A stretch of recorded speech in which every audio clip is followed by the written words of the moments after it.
ഇത് ഒരിക്കലും ഒഴിവാക്കാൻ പറ്റുന്ന ഒരു കാര്യമല്ല. കേൾക്കാൻ ചെവിയുള്ളവൻ കേൾക്കും. ഒരാൾ പറയാണ്, ഞാൻ പറയുന്ന വിധത്തിലാണ് ഖുർആൻ അർപ്പിക്കേണ്ടത്, ഞാൻ പറയുന്ന വിധത്തിലാണ് ചില കാര്യങ്ങൾ ചെയ്യേണ്ടത്. ആരാധനാ വിഷയമായതിന്റെ മുകളിൽ ഒരാൾ തന്നെ പ്രതിഷ്ഠിക്കും. എന്നിട്ട് പറയും ഇതാണ് ശരിയെന്ന് പറയും. പറഞ്ഞിട്ട് പറയും ഞങ്ങൾക്കറിയാം എന്താ ചെയ്യേണ്ടതെന്ന് പറയും. ഞങ്ങളെ ആരും നിയന്ത്രിക്കേണ്ടെന്ന് പറയും. ഓരോരുത്തരും തന്നിഷ്ടം പോലെ പെരുമാറും. ഇതൊക്കെ വെറുതെ എഴുതി വെച്ചിരിക്കുന്നല്ല. അതായത് ദൈവത്തെ ഒരു കച്ചവടച്ചരക്കായിട്ട് കാണുന്നവരിൽ, കാര്യസാധ്യത്തിന് വേണ്ടി മാത്രം ദൈവത്തെ അന്വേഷിക്കുന്നവരിൽ, തങ്ങളുടെ ജീവിതത്തിലെ അപ്പോഴുള്ള ഇമ്മീഡിയറ്റ് ആയ നീഡിന് വേണ്ടി മാത്രം ദൈവത്തെ തിരയുന്നവരിൽ, ഭൗതികമായ എന്തോ കാര്യങ്ങൾക്ക് വേണ്ടി മാത്രം ദൈവത്തെ അന്വേഷിക്കുന്നവരിൽ, സത്യത്തെ സ്നേഹിച്ച് മാനസാന്തരപ്പെട്ട് രക്ഷ പ്രാപിക്കാനുള്ള മടിയുള്ള സകലരിലും കാര്യങ്ങൾ ഇനി എളുപ്പമാവില്ല. കേൾക്കാൻ ചെവിയുണ്ടെങ്കിൽ കേട്ടു. ഡേറ്റിട്ട് എഴുതി വെച്ചു. കാകളത്തൊലി മുഴങ്ങിക്കഴിഞ്ഞു. സമയം കിട്ടിയപ്പോ നമ്മൾ ആവശ്യമില്ലാത്ത കാര്യങ്ങളുടെ പേരിൽ സമയം കളഞ്ഞു. കേരള സേഫ് ആണെന്ന് നിങ്ങൾ വിചാരിക്കുകയാണ്. സേഫ് അല്ല. ഒരു ക്രെഡിറ്റിനല്ല ഞാൻ പറയുന്നത്. പക്ഷെ ആത്മാവിൽ ഞാൻ പറയുന്നു, എല്ലാ അർത്ഥത്തിലും നമ്മൾ ഞെരുക്കപ്പെടും. എല്ലാ അർത്ഥത്തിലും സ്വർഗത്തിലേക്ക് നോക്കി കരയേണ്ട ഒരു കാലം വരാൻ പോവാണ്. മനസ്സിലായി? നമ്മൾ വിചാരിച്ചു രാഷ്ട്രീയക്കാർ നമ്മുടെ കൂടെ കാണുമെന്ന്, നമ്മൾ വിചാരിച്ചു സമൂഹം നമ്മുടെ കൂടെ കാണുമെന്ന്, നമ്മൾ വിചാരിച്ചു സ്വരുക്കൂട്ടിയ പണവും സ്ഥാപനങ്ങളും സമ്പ്രദായങ്ങളും വ്യവസ്ഥിതികളും നമ്മളെ സഹായിക്കുമെന്ന്. ഇനി എന്താ സംഭവിക്കാൻ വേണമെന്നറിയാമോ? ആകാശത്തിനും ഭൂമിക്കും മധ്യേ വിപ്രവാസത്തിന്റെ തീഷ്ണമായ നട്ടുച്ചകൾ കത്തുന്ന ലോഹലായനി പോലെ ഈ വേവ് കത്തുന്ന ഒരു കാലത്ത് ഇങ്ങനെ പകച്ചു നിൽക്കുന്ന ഒരു സമയത്ത് ആരും നിങ്ങളെ ഒരു വിധത്തിലും വഞ്ചിക്കാതിരിക്കട്ടെ. എന്തെന്നാൽ ആ ദിവസത്തിന് മുമ്പ് വിശ്വാസത്യാഗം ഉണ്ടാവുകയും നാശത്തിന്റെ സന്താനമായ അരാജകത്വത്തിന്റെ മനുഷ്യൻ പ്രത്യക്ഷപ്പെടുകയും ചെയ്യേണ്ടി. മനസ്സിലായോ? അതായത് അടുത്ത ഒരു കാര്യം എന്ന് പറഞ്ഞാൽ ഇതാണ് അപ്പോസ്റ്റസി, വിശ്വാസത്യാഗം. വിശ്വാസത്യാഗം ഉണ്ടാവും. വിശ്വാസം വിട്ട് ആളുകൾ പോകും. ഇത് ഒരിക്കലും ഒഴിവാക്കാൻ പറ്റുന്ന ഒരു കാര്യമല്ല. നിങ്ങളിത് അറിഞ്ഞിരിക്കണം. വിശ്വാസത്യാഗത്തെ ആർക്കും പിടിച്ചു നിർത്താൻ പറ്റില്ല. വിശ്വാസത്യാഗം ഉണ്ടാവും. ഉണ്ടാവും എന്നാ പറഞ്ഞേക്കുന്നത്. ഉണ്ടായേക്കും എന്നല്ല, ഉണ്ടാകാതിരിക്കാൻ പ്രാർത്ഥിക്കണമെന്നല്ല. ഉണ്ടാവും എന്ന് പറഞ്ഞാൽ ഉണ്ടാവും. അപ്പൊ ഉണ്ടാവുമെങ്കിൽ അതിനകത്ത് ഉൾപ്പെടാതിരിക്കാൻ സൂക്ഷിക്കാൻ വേണ്ടത്. ഈശോ പറഞ്ഞിട്ടുണ്ട്, മനുഷ്യപുത്രൻ മടങ്ങി വരുമ്പോൾ ഭൂമിയിൽ വിശ്വാസം കണ്ടെത്തുമോ? വിശ്വാസത്യാഗം ഉണ്ടാവുന്നതിന്റെ വിശദീകരണമാണ് അടുത്ത് പറയുന്നത്. ദൈവമെന്ന് വിളിക്കപ്പെടുന്നതോ ആരാധനാ വിഷയമായിരിക്കുന്നതോ ആയ എല്ലാറ്റിനെയും അവൻ എതിർക്കുകയും അവയ്ക്കുപരി തന്നെ തന്നെ പ്രതിഷ്ഠിക്കുകയും ചെയ്യും. ഒരാൾ പറയാണ് ഞാൻ പറയുന്ന വിധത്തിലാണ് ഖുർആൻ അർപ്പിക്കേണ്ടത്. ഒരാൾ പറയാണ് ഞാൻ പറയുന്ന വിധത്തിലാണ് ഈ ചില കാര്യങ്ങൾ ചെയ്യേണ്ടത്. ആരാധനാ വിഷയമായതിന്റെ മുകളിൽ ഒരാൾ തന്നെ പ്രതിഷ്ഠിക്കും. നിങ്ങൾക്ക് മനസ്സിലാവുന്നുണ്ടോ? ഇതൊക്കെ വെറുതെ എഴുതി വെച്ചിരിക്കുന്നല്ല. ആരാധനാ വിഷയമായതിന്റെ മേളില് ഓരോരുത്തർ തന്നെ പ്രതിഷ്ഠിക്കും. എന്നിട്ട് പറയും ഇതാണ് ശരിയെന്ന് പറയും. ദൈവമെന്ന് വിളിക്കപ്പെടുന്നതോ ആരാധനാ വിഷയമായിരിക്കുന്നതോ ആയ കാര്യങ്ങൾക്ക് മുകളില് അവൻ തന്നെ, ഈ അരൂപി തന്നെ പ്രതിഷ്ഠിക്കും. എന്നിട്ട് പറയും ഞങ്ങൾക്കറിയാം എന്താ ചെയ്യേണ്ടതെന്ന് പറയും. ഞങ്ങളെ ആരും നിയന്ത്രിക്കേണ്ടെന്ന് പറയും. ഓരോരുത്തരും ഓരോരുത്തരുടെ വഴിക്ക് പോകും. ഓരോരുത്തരും തന്നിഷ്ടം പോലെ പെരുമാറും. കർത്താവ് പറയുകയാണ് ഈ വിശ്വാസത്യാഗം ഉണ്ടാവുന്നതിന്റെ കാരണം പറയുകയാണ്. 4-ാമത്തെ വാക്യം, ദൈവമെന്ന് വിളിക്കപ്പെടുന്നതോ ആരാധനാ വിഷയമായിരിക്കുന്നതോ ആയ എല്ലാറ്റിനെയും അവൻ എതിർക്കുകയും അവയ്ക്കുപരി തന്നെ തന്നെ പ്രതിഷ്ഠിക്കുകയും ചെയ്യും. അതുവഴി താൻ ദൈവമാണെന്ന് പ്രഖ്യാപിച്ചുകൊണ്ട് അവൻ ദൈവത്തിന്റെ ആലയത്തിൽ സ്ഥാനം പിടിക്കും. ചുമ്മാ എഴുതി വെച്ചിരിക്കുകയാണോ? ദൈവമാണെന്ന് പ്രഖ്യാപിച്ചുകൊണ്ട് അവൻ ദൈവത്തിന്റെ ആലയത്തിൽ സ്ഥാനം പിടിക്കും. ദൈവത്തിന്റെ ആലയത്തിൽ. കേൾക്കാൻ ചെവിയുള്ളവൻ കേൾക്കട്ടെ. അടുത്ത വാക്യം, ഞാൻ നിങ്ങളുടെ കൂടെ ആയിരുന്നപ്പോൾ ഇക്കാര്യം പറഞ്ഞത് ഓർക്കുന്നില്ലേ? സമയമാകുമ്പോൾ മാത്രം വെളിപ്പെടേണ്ടതിന് ഇപ്പോൾ അവനെ തടഞ്ഞു നിർത്തുന്ന എന്താണെന്ന് നിങ്ങൾക്കറിയാമല്ലോ. അരാജകത്വത്തിന്റെ അജ്ഞാത ശക്തി ഇപ്പോഴേ പ്രവർത്തിച്ചുകൊണ്ടാണ് ഇരിക്കുന്നത്. അവനെ തടഞ്ഞു നിർത്തിയിരിക്കുന്നവൻ വഴിമാറിയാൽ മാത്രം അവൻ പ്രത്യക്ഷപ്പെടും.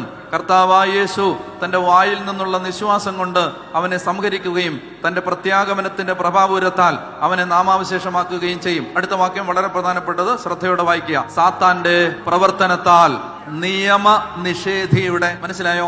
മാൻ ഓഫ് ലോലെസ്നെസ്, നിയമനിഷേധി. ഒരു നിയമത്തിനും ഒരു ചട്ടത്തിനും അവൻ വിധേയനല്ല. അതായത് നിയമം അനുസരിക്കാൻ അവൻ തയ്യാറല്ല. ദൈവസഭയുടെ കീഴ്വഴക്കങ്ങൾക്ക് അയാൾ വിധേയനാവാൻ തയ്യാറല്ല. നിങ്ങൾക്ക് മനസ്സിലാവുന്നുണ്ടോ ഞാൻ പറയുന്നത്? അതായത് ദൈവം അനുശാസിച്ചിട്ടുള്ള കാര്യങ്ങൾക്ക് കീഴടങ്ങാൻ വ്യക്തി തയ്യാറല്ല. അതാണ് സാത്താന്റെ പ്രവർത്തനത്താൽ നിയമനിഷേധിയുടെ ആഗമനം എല്ലാ ശക്തികളോടും വ്യാജമായ അടയാളങ്ങളോടും അത്ഭുതങ്ങളോടും. മനസ്സിലാവുന്നുണ്ടോ? അത് ഈ പറയുന്ന കാര്യങ്ങൾ, ഈ പറയുന്ന അരൂപി വരുമ്പോ അല്ലെങ്കിൽ അത് പ്രത്യക്ഷപ്പെടുമ്പോ അടയാളങ്ങളും അത്ഭുതങ്ങളും ഉണ്ടാവും. ഈ മനുഷ്യരെപ്പോഴും വീണു പോകുന്ന ഏത് കാര്യത്തിലാണ്? അത്ഭുതവും അടയാളവും കാണുമ്പോഴാണ്. മനസ്സിലായി? അത്ഭുതം കാണും, അടയാളം കാണും, അത് കണ്ടിട്ട് ദൈവം ഇല്ലെങ്കിൽ അങ്ങനെ നടക്കുവോ എന്ന് ചോദിക്കും. ഞാൻ ഒരു കാര്യം പറയട്ടെ, തെറ്റിദ്ധരിക്കരുത്.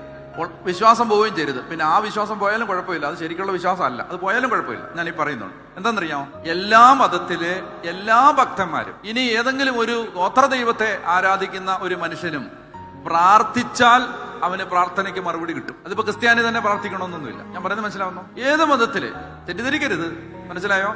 പറയുന്ന കാര്യത്തിന്റെ ഗൗരവം മനസ്സിലാക്കണം. അതുകൊണ്ട് അത്ഭുതങ്ങളും അടയാളങ്ങളും ഒന്നിന്റെയും ഒരു സത്യത്തിന്റെയും വിളംബരങ്ങളല്ല. അത്ഭുതങ്ങളും അടയാളങ്ങളും കണ്ടതുകൊണ്ട് ഒരു കാര്യം സത്യമാണെന്ന് പറയാൻ അതിന്റെ വെറാസിറ്റി, അതിന്റെ ആധികാരികത നിർണ്ണയിക്കാനുള്ള ടൂൾ അല്ലത്. അല്ല. പ്രാർത്ഥിക്കുമ്പോൾ അത്ഭുതങ്ങളും അടയാളങ്ങളും സംഭവിക്കും. നമ്മൾ അതിനെതിരല്ല, നമ്മൾ അതിന് വേണ്ടിയുള്ളവരാണ്. സംഭവിക്കണം. പക്ഷെ അതല്ല ഒരു സത്യത്തിന്റെ മാനദണ്ഡം. അപ്പൊ എന്താണെന്നറിയാമോ, ഇങ്ങനെ അന്ത്യക്രിസ്തുവിന്റെ അരൂപിയോട് വരുന്ന ഒരു ഫോഴ്സ് വേണമെങ്കിൽ ചിലപ്പോൾ അത്ഭുതങ്ങളും അടയാളങ്ങളും പ്രവർത്തിക്കും. അവർക്ക് സ്വാധീനം ഉണ്ടാവും, കരുത്തുണ്ടാവും, അറിവുണ്ടാവും, വാക്ചാതുര്യം ഉണ്ടാവും, പാടവം ഉണ്ടാവും, നല്ല കാര്യസം ഉണ്ടാവും, നല്ല പ്രഭാവം ഉണ്ടാവും, ഇതൊക്കെ ഉണ്ടാവും. അതുകൊണ്ട് അത് സത്യമാണെന്ന് വരുന്നില്ല. മനസ്സിലാവുന്നുണ്ടോ? വായിച്ചേ. സാത്താന്റെ പ്രവർത്തനത്താൽ നിയമനിഷേധിയുടെ ആഗമനം എല്ലാ ശക്തികളോടും വ്യാജമായ അടയാളങ്ങളോടും അത്ഭുതങ്ങളോടും സത്യത്തെ സ്നേഹിക്കാനും അങ്ങനെ രക്ഷപ്രാപിക്കാനും വിമുഖത കാണിക്കുകയാൽ നശിച്ചു പോകുന്നവരെ വഞ്ചിക്കുന്ന അനീതികളോടും കൂടെ ആയിരിക്കും. അതിനാൽ അതിനാൽ വ്യാജമായ ഇതിനെ വിശ്വസിക്കാൻ പ്രേരിപ്പിക്കുന്ന ഒരു മിഥ്യാബോധം സാത്താൻ അവരിൽ ഉണർത്തും. ഞാൻ വായിച്ച കറക്റ്റാണോ എന്ന് പറയണേ. അതിനാൽ വ്യാജമായ ഇതിനെ വിശ്വസിക്കാൻ പ്രേരിപ്പിക്കുന്ന ഒരു മിഥ്യാബോധം സാത്താൻ അവരിൽ ഉണർത്തും. നിങ്ങളുടെ ബൈബിളിൽ എങ്ങനാ? അവിടെ ഈ പ്രശ്നം ഇതാണ്. നമ്മുടെ ഹൃദയവേദന തരുന്ന വചനമാണത്. അതായത് തെറ്റ് വിശ്വസിക്കാൻ പ്രേരിപ്പിക്കുന്ന ഒരു മിഥ്യാബോധം പിശാച് ഉണർത്തുമെന്നല്ല, ദൈവം ഉണർത്തുമെന്ന്. ദൈവം, നിങ്ങളിത് ശ്രദ്ധിക്കാവോ? ദൈവം ഉണർത്തുമെന്ന്. വ്യാജമായതിനെ വിശ്വസിക്കാൻ പ്രേരിപ്പിക്കുന്ന ഒരു മിഥ്യാബോധം ദൈവം ഉണർത്തുമെന്ന്. എന്തുകൊണ്ടാണ് ദൈവം ഉണർത്തുന്നതെന്നറിയാമോ? ദൈവം ഉണർത്തുന്നത് അതിന്റെ കാരണമാണ് തൊട്ടുമുമ്പ് പറയുന്നത്. സത്യത്തെ സ്നേഹിക്കാനും അങ്ങനെ രക്ഷ പ്രാപിക്കാനും മടി കാണിക്കുന്നവരിൽ, അതായത് ദൈവത്തെ ഒരു കച്ചവടച്ചരക്കായിട്ട് കാണുന്നവരിൽ, കാര്യസാധ്യത്തിന് വേണ്ടി മാത്രം ദൈവത്തെ അന്വേഷിക്കുന്നവരിൽ, തങ്ങളുടെ ജീവിതത്തിലെ അപ്പോഴുള്ള ഇമ്മീഡിയറ്റ് ആയ നീഡിന് വേണ്ടി മാത്രം ദൈവത്തെ തിരയുന്നവരിൽ, ഭൗതികമായ എന്തോ കാര്യങ്ങൾക്ക് വേണ്ടി മാത്രം ദൈവത്തെ അന്വേഷിക്കുന്നവരിൽ, സത്യത്തെ സ്നേഹിച്ച് മാനസാന്തരപ്പെട്ട് രക്ഷ പ്രാപിക്കാനുള്ള മടിയുള്ള സകലരിലും വ്യാജമായതിനെ എതിർ ക്രിസ്തു പറയുന്നത് സത്യമാണെന്ന് വിശ്വസിക്കാൻ പ്രേരിപ്പിക്കുന്ന മിഥ്യാബോധം ദൈവം ഉണർത്തും. നിങ്ങൾ ഇതിന്റെ ഭയാനകത മനസ്സിലാക്കണം. ദൈവം ഉണർത്തുമെന്ന് എന്ന് പറഞ്ഞാൽ നമ്മൾ ഈ വൾണറബിൾ ആയിട്ട് മാറും, പെട്ടെന്ന് വഴുതി പോവാൻ സാധ്യതയുള്ള ആളുകളായിട്ട് മാറും. അപ്പൊ അതുകൊണ്ട് എന്തെന്നറിയാമോ, നമ്മൾ ഇത് മനസ്സിലാക്കേണ്ടത് കാര്യത്തിലേക്ക് വരികയാണ്. നമ്മൾ മനസ്സിലാക്കേണ്ടത് കാര്യങ്ങൾ ഇനി എളുപ്പമാവില്ല. കേൾക്കാൻ ചെവിയുണ്ടെങ്കിൽ കേട്ടോ. ഡേറ്റ് ഇട്ട് എഴുതി വെച്ചോ. ഒരു സംശയമില്ലാത്ത ഒരു കാര്യം പറയട്ടെ, സഭ ഒരു വിപ്രവാസത്തിലേക്ക് പോകാനുള്ള കാഹളധ്വനി മുഴങ്ങിക്കഴിഞ്ഞു. അതായത് സമയം കിട്ടിയപ്പോ നമ്മൾ വെറുതെ ഇരുന്നു, സമയം കിട്ടിയപ്പോ നമ്മൾ ആവശ്യമില്ലാത്ത കാര്യങ്ങളുടെ പേരിൽ സമയം കളഞ്ഞു. സമയം ഉണ്ടായിരുന്ന കാലത്ത് നമ്മൾ മിണ്ടാതിരുന്നു, സമയം ഉണ്ടായിരുന്ന കാലത്ത് നമ്മൾ അലസരായിട്ടിരുന്നു. കേരള സേഫ് ആണെന്ന് നിങ്ങൾ വിചാരിക്കുകയാണ്. സേഫ് അല്ല. എല്ലാ അർത്ഥത്തിലും നിങ്ങൾ എഴുതിയിട്ടോ ഒരു സംശയം വേണ്ട, ഒരു ക്രെഡിറ്റിനല്ല ഞാൻ പറയുന്നത്. പക്ഷെ ആത്മാവിൽ ഞാൻ പറയുന്നു, എല്ലാ അർത്ഥത്തിലും നമ്മൾ ഞെരുക്കപ്പെടും. എല്ലാ അർത്ഥത്തിലും.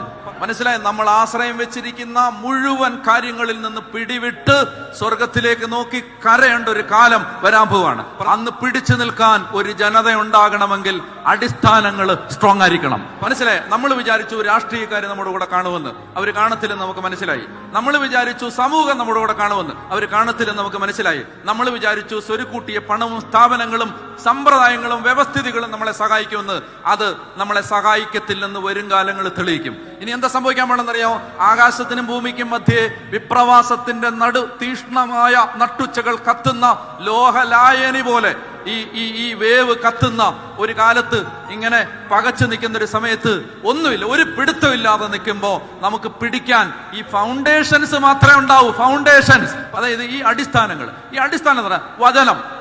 ബൈബിൾ ഉള്ളവൻ കുലുങ്ങില്ല, വചനം അറിയാവുന്നവൻ കുലുങ്ങില്ല. കാരണം എന്താ അറിയാം? അവൻ അറിയാം ഇത് എഴുതപ്പെട്ടത് മാത്രമേ സംഭവിക്കുന്നുള്ളൂ.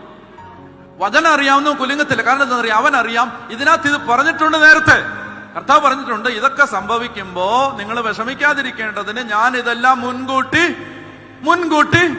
പറഞ്ഞിട്ടുണ്ട്. ഞാൻ ഈ പുസ്തകം പഠിപ്പിക്കാൻ വേണ്ടി കോളേജിലെ ജോലി കളഞ്ഞിട്ട് ഇറങ്ങിയ ഒരാളാണ്. എന്നെ വിശ്വസിക്കും. ഇതിന് അത്ര വിലയുണ്ടെന്ന് വിചാരിച്ചിട്ട് ഞാൻ എന്റെ കംഫർട്ട് സോൺ വിട്ടിറങ്ങിയ ഒരാളാണ്. എന്നെ വിശ്വസിക്കുക, ഞാൻ പറയുന്നത് വിശ്വസിക്കുക.